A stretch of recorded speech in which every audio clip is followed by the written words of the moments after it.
ഒരാനയുടെ അവസാന നിമിഷങ്ങളാണ് നിങ്ങളിപ്പോൾ കണ്ടുകൊണ്ടിരിക്കുന്നത്.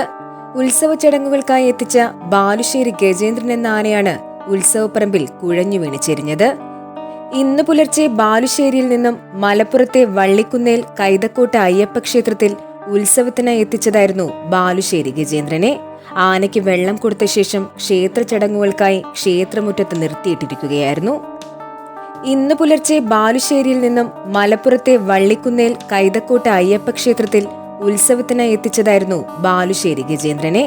ആനയ്ക്ക് വെള്ളം കൊടുത്ത ശേഷം ക്ഷേത്ര ചടങ്ങുകൾക്കായി ക്ഷേത്രമുറ്റത്ത് നിർത്തിയിട്ടിരിക്കുകയായിരുന്നു. എന്നാൽ പെട്ടെന്ന് ക്ഷീണിതനായ ഗജേന്ദ്രൻ കുഴഞ്ഞു വീണ് ചെരിയുകയായിരുന്നു. ആന ചെരിഞ്ഞു എന്ന വാർത്ത അറിഞ്ഞതിനെ തുടർന്ന് വനംവകുപ്പ് ഉദ്യോഗസ്ഥരെത്തി ആനയെ വാളയാറിലേക്ക് കൊണ്ടുപോയി. കഴിഞ്ഞ 20 വർഷമായി മലപ്പുറത്തെ ബാലുശ്ശേരിയിലെ ഗായത്രി ഭവനിൽ പ്രഭാകരൻ എന്ന വ്യക്തിയുടെ സ്വന്തമായിരുന്ന ഗജേന്ദ്രൻ ശാന്ത സ്വഭാവക്കാരനായിരുന്നു.